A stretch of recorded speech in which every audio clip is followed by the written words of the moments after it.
Hello दोस्तों, आप सबका बहुत बहुत स्वागत है, अभिनंदन है दोस्तों। RRB group D mock test number आज 4 है दोस्तों। और आइए दोस्तों देखते हैं कि आपके आरआरबी ग्रुप डी में किस प्रकार से क्वेश्चन पूछा गया था। तो साथीगण, टाइम को वेस्ट ना करते हुए पहला क्वेश्चन देखते हैं कि आईसीसी महिला अंतर्राष्ट्रीय क्रिकेट विश्व कप 2025 की मेजबानी निम्नलिखित में से कौन सा देश करेगा। दोस्तों, ये क्वेश्चन बेसिकली आपके ग्रुप डी 2022 में क्वेश्चन पूछा गया था। अगर मैं इस क्वेश्चन की आंसर की बात करूं साथीगण, तो भारत में आईसीसी महिला अंतर्राष्ट्रीय क्रिकेट विश्व कप का मेजबान किया जाएगा। और साथ ही ऐसा हो ही नहीं सकता जो आपके एग्जाम में एनटीपीसी में ये क्वेश्चन पुनः पूछा नहीं जा सकता है। आइए दोस्तों, आईसीसी महिला अंतर्राष्ट्रीय क्रिकेट वर्ल्ड कप के बारे में जानते हैं कि अगर मैं बात करूं कि महिला अंतर्राष्ट्रीय क्रिकेट विश्व कप बेसिकली शुरुआत कब हुआ था, तो बेसिकली 1973 में शुरुआत हुआ था। और साथ ही अगर मैं बात करूं कि जब शुरुआत हुआ था ना, तो सबसे पहले कौन सा देश इसका विजेता घोषित रहा था, तो बेसिकली इंग्लैंड जो कि विजेता रहा था। ये भी पॉइंट याद रखिएगा। अगर दोस्तों मैं बात करूं कि भारत ने कितने बार अब तक आईसीसी महिला अंतर्राष्ट्रीय क्रिकेट विश्व कप का मेजबान किया है, उसमें से पहला अगर मैं बात करूं तो 1978 में जो कि एक बार किया गया था।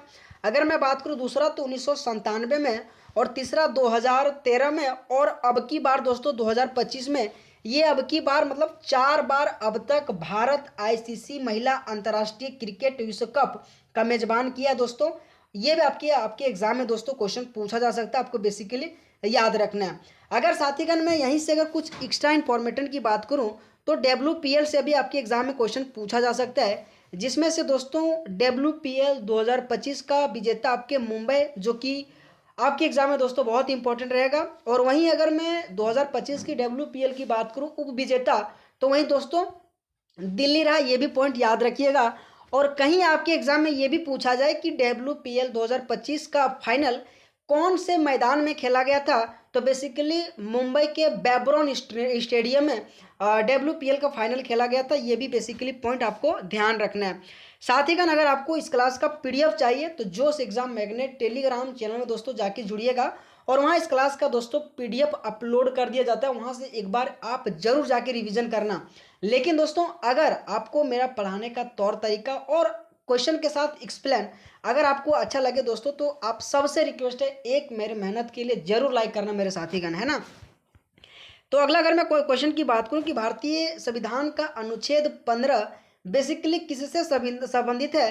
अगर मैं बात करूं समानता का अधिकार, शिक्षा का अधिकार, शोषण के विरुद्ध अधिकार, स्वतंत्रता का अधिकार। अगर मैं इस क्वेश्चन की आंसर की बात करूं तो बेसिकली ऑप्शन नंबर 1 जो आपके समानता के अधिकार में अनुच्छेद 15 संबंधित है।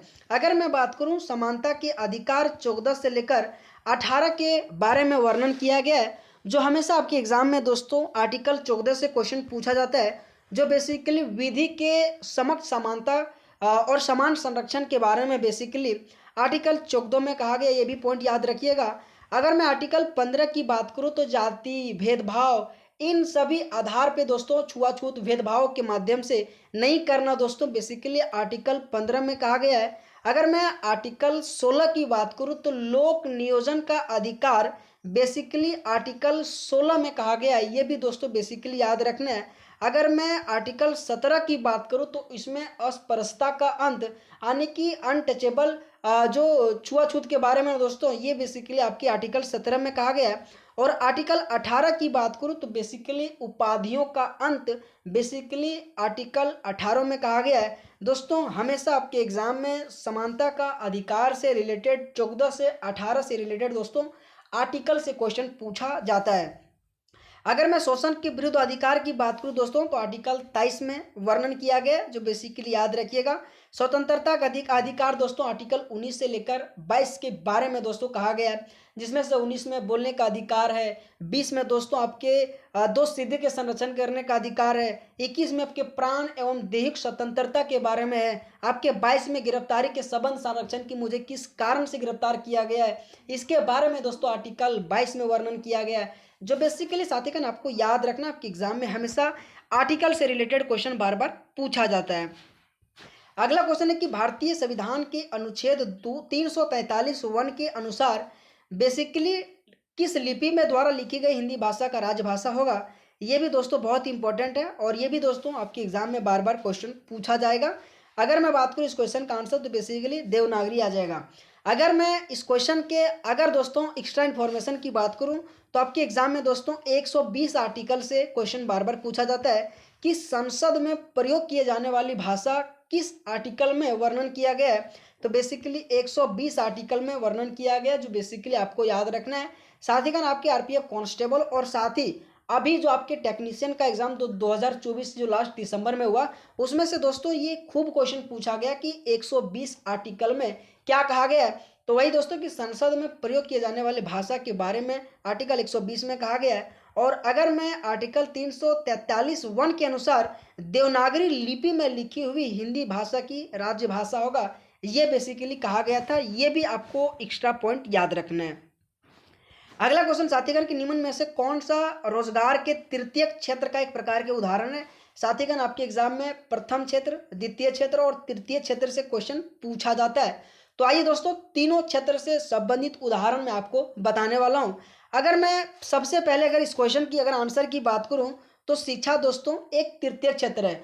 तृतीय क्षेत्र कहने का मतलब दोस्तों सेवा, सेवा के माध्यम से जितने भी चाहे बैंकिंग से रिलेटेड हो, चाहे शिक्षा से संबंधित हो, चाहे दोस्तों हर एक चीज अगर मैं बात करूं परिवहन से लेकर आपके लॉजिस्टिक लेकर दोस्तों आपके सेवा के माध्यम से दोस्तों ये सारे के सारे दोस्तों आपके तृतीय क्षेत्र के बहुत इंपॉर्टेंट उदाहरण है दोस्तों बेसिकली आपको याद रखना है। अगर मैं दूसरे क्षेत्र की बात करूं, सेकंड क्षेत्र की बात करूं तो बेसिकली दोस्तों गन्ने से चीनी यानी कोई भी प्राथमिक क्षेत्र को द्वितीय क्षेत्र में कन्वर्ट करके यानी कि जो भी प्रोडक्ट बनाया जाता है वही बेसिकली द्वितीय क्षेत्र कहा जाता है। जैसे कि गन्ना, गन्ना एक प्राथमिक क्षेत्र आ गया, लेकिन गन्ने को दोस्तों पहले रस निकाल के हुए फिर जाके उसको चीनी बनाया जाता है। तो गन्ने से चीनी आपकी बेसिकली द्वितीय क्षेत्र ग्रंथ के आता है। ये भी आपको बेसिकली याद रखना है। और अगर मैं फर्स्ट क्षेत्र की बात करूं साथीगण तो इसमें कृषि हो गया, गाय पालन आ गया, पशुपालन आ गया, ये सारे के सारे दोस्तों बेसिकली प्रथम क्षेत्र के अंतर्गत में आता है। तो मैं उम्मीद करता हूं आपके प्रथम, द्वितीय और तृतीय क्षेत्र से संबंधित अगर क्वेश्चन पूछा जाए तो दोस्तों आप जरूर करके आइएगा। मैं उम्मीद करता हूं आपको क्लास भी अच्छा लग रहा होगा। अगर दोस्तों आपको क्लास अच्छा लगे ना तो आप सबसे रिक्वेस्ट है वीडियो को जरूर लाइक करना दोस्तों, है ना। अगला क्वेश्चन है कि भारत की संसद के उच्च सदन के संबंध में इनमें से कौन सा कथन सही है। हमेशा आपके एग्जाम में संसद से रिलेटेड बार बार क्वेश्चन पूछा जाता है। अगर मैं बात करूं दोस्तों कि संसद से संबंधित हमारे भाग 5 में आर्टिकल 79 से लेकर आपके दोस्तों बहुत इंपॉर्टेंट है कहां तक इसका वर्णन किया गया आपको कमेंट बॉक्स में आंसर करना है। और अगर मैं बात करूं संसद के बारे में आर्टिकल 79 में हमारा जो कि जिक्र किया गया जो बहुत इंपॉर्टेंट और कई बार सरला के नाम से क्वेश्चन पूछा जाता है। स से संसद आ गया, र से लोकसभा आ गया, र से राज्यसभा आ गया। तो 79, 80 और 81 ये तीनों पॉइंट दोस्तों आपको बेसिकली याद ही हो गया है ना। लेकिन अगर मैं इस क्वेश्चन की आंसर की बात करूं तो बेसिकली संसद यह कभी भी भंग नहीं होता, जो बेसिकली आप सबको याद रखना दोस्तों। आपके एग्जाम में हमेशा संसद से रिलेटेड क्वेश्चन पूछा जाता है, जो बेसिकली संसद के बारे में भाग 5 में हमारे संविधान के बारे में दोस्तों जिक्र किया गया। ये भी बेसिकली आपको पॉइंट याद रखना है। अगर दोस्तों मैं अगला क्वेश्चन की बात करूं कि संसद के किसी भी सदन के उच्च सदन के संबंध में इनमें से कौन सा कथन सही है, तो इसमें भी दोस्तों आपकी बेसिकली ऑप्शन नंबर 1 जो कि करेक्ट आ जाएगा, है ना। अगर मैं अगला क्वेश्चन की बात करूं कि भूगोल शब्द इनमें से किसके द्वारा गढ़ा गया था। हमेशा आपके एग्जाम में भूगोल से संबंधित हो, टोलेमी से संबंधित हो, कार्ल रिटर से संबंधित, इनसे रिलेटेड आपके क्वेश्चन पूछा जाता है। तो अगर मैं भूगोल शब्द की बात करूं तो एरिस्टोनीज के द्वारा दोस्तों गढ़ा गया था, जो बेसिकली आपको याद रखना है। अगर साथीगण मैं बात करूं टोलेमी से आपके एग्जाम में क्वेश्चन क्या क्या पूछा जाता है आइए देखते हैं। उन्होंने सौर मंडल का भू केंद्रित परिवर्तित बेसिकली टोलेमी के द्वारा दिया गया था, जो बेसिकली आप सभी मेरे साथी से उम्मीद करता हूं आपको ये पॉइंट याद रखना है कि उन्होंने सौर मंडल का भू केंद्रित प्रतिवादित, ये बेसिकली टोलेमी के द्वारा दिया गया था। और वहीं कार्ल रिटर के द्वारा मैं बात करूं तो अलेक्जेंडर वॉन हम्बोल्ट के साथ आधुनिक भूगोल के संस्थापक के रूप में जाना जाता है। ये आपको एक्स्ट्रा पॉइंट याद रखना जो आपके एग्जाम में बेसिकली पूछा गया था। अगर साथीगण मैं अगला क्वेश्चन की बात करूं कि भारत सरकार अधिनियम 1919 जिसमें कई सुधार शामिल थे, निम्न में से किस रिपोर्ट सुधार के आधार पर पारित हुआ था। ये भी दोस्तों बेसिकली बहुत इंपॉर्टेंट क्वेश्चन है। मॉर्ले जेम्सफोर्ड सुधार, मॉर्ले मिंटो सुधार, चुनावी सुधार और मॉन्टेग्यू जेम्सफोर्ड सुधार। और साथ ही का अगर मैं इस क्वेश्चन की आंसर की बात करूं तो मॉन्टेग्यू जेम्सफोर्ड सुधार जो बेसिकली इस क्वेश्चन का आंसर आ जाएगा। आपके एग्जाम में दोस्तों मॉर्ले मिंटो सुधार से क्वेश्चन पूछा जाता है कि बेसिकली मॉर्ले मिंटो सुधार कब आया था, तो 1909 में आया था दोस्तों। ये भी पॉइंट बेसिकली आपको ध्यान रखना, हमेशा मॉर्ले मिंटो सुधार से क्वेश्चन पूछा जाता है। और अगर मैं इस क्वेश्चन की आंसर की बात करूं तो मॉन्टेग्यू जेम्सफोर्ड सुधार इस क्वेश्चन का बेसिकली आंसर आ जाएगा। अगला क्वेश्चन है कि हिंदू त्यौहार छठ पूजा के दौरान किस देवता को पूजा की जाती है। दोस्तों आपके एग्जाम में हमेशा फेस्टिवल से रिलेटेड क्वेश्चन पूछा जाता है। दोस्तों मैं हमेशा कहता हूं ना कि आपके एग्जाम में फेस्टिवल हो, लोक नृत्य हो, शास्त्रीय नृत्य हो, आपके जनगणना हो, 5 ईयर प्लान हो, हमेशा ये 5 टॉपिक आपके एग्जाम चाहे एसएससी हो चाहे रेलवे किसी भी एग्जाम हो दोस्तों बार बार क्वेश्चन पूछा जाता है। लेकिन अगर मैं छठ पूजा की बात करूं तो बेसिकली भगवान सूर्य से समर्पित है, जो आपके एग्जाम में बहुत इंपॉर्टेंट पूछा जाता है कि बिहार झारखंड में बेसिकली छठ पूजा मनाया जाता है। लेकिन छठ पूजा से भी रिलेटेड क्वेश्चन पूछा जाता है कि छठ पूजा के पहले दिन को बेसिकली क्या कहा जाता है, तो नहाय खाए कहा जाता है, जो बेसिकली आपको ध्यान रखना है। दूसरा दिन दोस्तों बेसिकली खरना कहा जाता है। अगर मैं तीसरा दिन की बात करूं तो बेसिकली संध्या अर्घ कहा जाता है। और चौथा अगर मैं बात करूं तो अर्घ सुबह, सुबह में जो अर्घ होता है ना उसे सुबह अर्घ कहा जाता है। ये भी बेसिकली आपको छठ पूजा से रिलेटेड आपको ध्यान रखना, हमेशा आपके एग्जाम में क्वेश्चन पूछा जाता है। अगर साथी मैं बात करूं बिहार से रिलेटेड अगर कुछ इंपॉर्टेंट, तो आपके एग्जाम में बिहुला और दोस्तों शाम चकेवा, ये बेसिकली बिहार के कुछ अन्य फेस्टिवल है जो बेसिकली आपको याद रखना है। भगवान कृष्ण से दोस्तों आप सभी मेरे साथीगण को पता होगा कि जन्माष्टमी श्री कृष्ण जी के जन्म उत्सव के रूप में मनाया जाता है, जो बेसिकली आप सबको याद हो गया है ना। अगर मैं अगला क्वेश्चन की बात करूं कि मानव परिसंचरण तंत्र में सभी शिराएं रक्त को क्या बोलते हैं हृदय की ओर ले जाती है, जो कि फुफ्फुसियाँ शिराएं और अन्य शिराओं में बेसिकली क्या अंतर होता है। अगर मैं बात करूं कि इस पॉइंट का, इस क्वेश्चन का आंसर जो बेसिकली आपके ऑप्शन नंबर 1 आ जाएगा कि फुफ्फुसियाँ शिराएं ऑक्सीजन युक्त रक्त ले जाती, जो बेसिकली ये क्वेश्चन का आंसर आ जाएगा, जो बेसिकली आपको याद रखना है।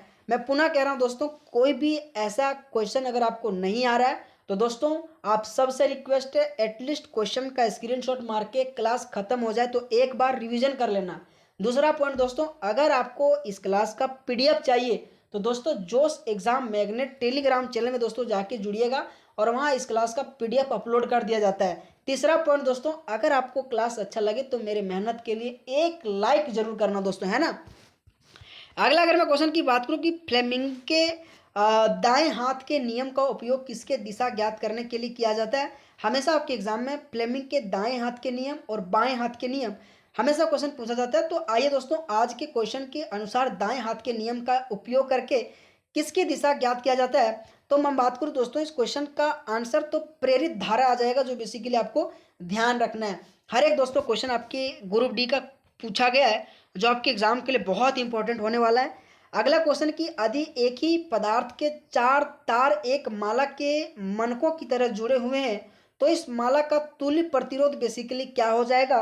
तो बेसिकली पूर्ववत ही रहेगा, 4 गुना हो जाएगा, 1/4 हो जाएगा, 2 गुना हो जाएगा। और अगर मैं इस क्वेश्चन की आंसर की बात करूं तो बेसिकली 4 गुना हो जाएगा कि यदि एक पदार्थ के 4 तार एक माला के मनकों की तरह जब जुड़ा जाए ना तो बेसिकली क्या होगा, तो ये 4 गुना हो जाएगा, जो बेसिकली आपको याद रखना है।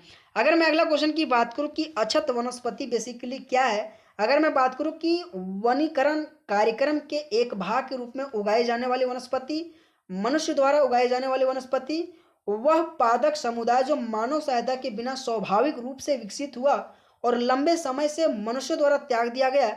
अगला पॉइंट बोल रहा है कि वह पादक समुदाय जिसे मानव सहायता द्वारा उगाया जाए। तो बेसिकली अक्षत एक प्रकार से दोस्तों आपके एग्जाम में हमेशा क्वेश्चन पूछा जाता है कि वह एक प्रकार के समुदाय जो मानव सहायता के बिना स्वाभाविक रूप से विकसित हुआ और लंबे समय से मनुष्य द्वारा त्याग दिया गया, उसी को अक्षत वनस्पति कहा जाता है, जो बेसिकली आपको ध्यान रखना। आपके ग्रुप डी में ये क्वेश्चन बेसिकली 2022 में पूछा गया था मेरे साथीगण। अगर मैं अगला क्वेश्चन की बात करूं कि निम्नलिखित में से कौन सी मुंशी प्रेमचंद्र जी के द्वारा लिखा गया है। तो साथीगण सेवा सदन जो बेसिकली मुंशी प्रेमचंद्र जी के द्वारा लिखा गया है। हमेशा आपके एग्जाम में बुक एंड ऑथर से रिलेटेड क्वेश्चन पूछा जाता है। अगर मैं बात करूँ सेवा सदन, बहुत ऐसे मेरे साथीगण को ये क्वेश्चन का आंसर नहीं पता होगा, लेकिन आपको ध्यान रखना है मुंशी प्रेमचंद जी से द्वारा गोदान, गबन, कर्मभूमि, रंगभूमि और साथ ही सेवा सदन, ये आपके 4 बुक बेसिकली मुंशी प्रेमचंद्र जी से बहुत इंपॉर्टेंट है, जो बेसिकली आपको याद रखना है। बेसिकली यामा दोस्तों महादेवी वर्मा जी के द्वारा लिखा गया है, जो बहुत बड़े एक नाम के रूप में जाना जाता है महादेवी वर्मा, जिन्होंने यामा लिखा था। अगर मैं कमायनी, यासू, लहर, अगर मैं बात करूँ, ये बड़े बड़े पुस्तक जो बेसिकली आपके क्या किसके द्वारा लिखा गया दोस्तों, तो बेसिकली क्या बोलते हैं कमायनी, आंसू, लहर, तो बेसिकली जयशंकर प्रसाद के द्वारा लिखा गया था, जो बेसिकली आपको याद रखना है। चिदम्बरा दोस्तों किसके द्वारा लिखा गया था, तो बेसिकली दोस्तों ये आपको कमेंट बॉक्स में आंसर करना है कि चिदम्बरा बेसिकली पुस्तक किसके द्वारा लिखा गया था, है ना। अगर मैं अगला क्वेश्चन की बात करूं कि 1920 के असहयोग आंदोलन के साथ किस अन्य आंदोलन को सम्मिलित किया गया था, अगर मैं इस क्वेश्चन की आंसर की बात करूं दोस्तों, तो बेसिकली इस क्वेश्चन का आंसर आपके खिलाफत आंदोलन आ जाएगा कि 1920 के असहयोग आंदोलन के साथ ही खिलाफत आंदोलन को ही सम्मिलित किया गया था। अगर मैं स्वदेशी आंदोलन की बात करूं तो बेसिकली 1905 में हुआ था। अगर मैं अगस्त क्रांति की बात करूं तो बेसिकली आपके 1942 में हुआ था। ये भी बेसिकली पॉइंट आपको साथीगण एक्स्ट्रा याद रखना है। अगर मैं अगला क्वेश्चन की बात करूं कि नोबेल पुरस्कार विजेता कैलाश सत्यार्थी निम्नलिखित में से किस संगठन से जुड़ा था, बेटी बचाओ बेटी पढ़ाओ, SOS गांव से, बाल राहत और आपसे, और बचपन बचाओ आंदोलन से। तो बेसिकली कैलाश सत्यार्थी बचपन बचाओ आंदोलन से संबंध था और इसीलिए दोस्तों उन्हें नोबेल पुरस्कार से भी सम्मानित किया गया था। जो बेसिकली हमेशा आपके कैलाश सत्यार्थी जिससे क्वेश्चन पूछा जाता है कि उन्हें कब नोबेल पुरस्कार से सम्मानित किया गया था, तो आपको बेसिकली याद रखना है, तो बचपन बचाओ आंदोलन से संबंध आपके कैलाश सत्यार्थी जी। अगला क्वेश्चन कि भारतीय रेलवे के हाल ही में जोड़े गए 17वें जोन का बेसिकली क्या नाम है। हमेशा आपके दोस्तों एग्जाम में जोन एवं उनके मुख्यालय से क्वेश्चन पूछा जाता है, तो कोलकाता मेट्रो दोस्तों इस क्वेश्चन का आंसर आ जाएगा, जो बेसिकली आपको ध्यान रखना है। अगला क्वेश्चन दोस्तों अगर मैं बात करूँ कि सबसे कम उम्र के यूनिसेफ सद्भावना राजदूत के नाम बेसिकली आपके एग्जाम में पूछा गया था, तो मिली बॉबी ब्राउन इस क्वेश्चन का आंसर आ जाएगा, जो आपकी बेसिकली ध्यान रखना है। अगर मैं अगला क्वेश्चन की बात करूँ कि निम्नलिखित धरोहर स्थलों में से किसमें वास्तुकला की द्रविड़ शैली है, दोस्तों आपके एग्जाम में हम्पी, एलोरा, खजुराहो और कोणार्क, ये चारों से दोस्तों बार बार इंपॉर्टेंट क्वेश्चन पूछा जाता है। तो मैं बात करूं ये खजुराहो जो बेसिकली आपके जो दोस्तों आपके द्रविड़ शैली में हम्पी जो है, और हमें हम्पी में से आपके एग्जाम में क्वेश्चन पूछा जाता है जो कर्नाटक राज्य से संबंधित है। और हम्पी दोस्तों कब आपके यूनेस्को में शामिल हुआ था, ये भी बेसिकली बार बार क्वेश्चन पूछा जाता है, तो बेसिकली आपको ध्यान रखना है। अगला क्वेश्चन है कि भारत के किस राज्य में उर्वरक की सर्वाधिक खपत होता है, तो दोस्तों अगर मैं इस क्वेश्चन के आंसर की बात करूँ तो बेसिकली पंजाब में सबसे अधिक उर्वरक की खपत होता है दोस्तों, जो बेसिकली आपके एग्जाम में क्वेश्चन पूछा गया था। तो दोस्तों आप सबको क्लास कैसा लगा, और अगर साथीगण आप सबको क्लास अच्छा लगा होगा तो आप सबसे रिक्वेस्ट है वीडियो को जरूर लाइक करना है, हो सके तो दोस्तों चैनल को सब्सक्राइब करें और वीडियो को शेयर भी करना है ना। और अगर आपको इस क्लास का PDF चाहिए तो दोस्तों जोश एग्जाम मैग्नेट टेलीग्राम चैनल में जाके जुड़िएगा, और वहाँ इस क्लास का PDF अपलोड कर दिया जाता है। तो आप सबका पुनः एक बार बहुत बहुत धन्यवाद।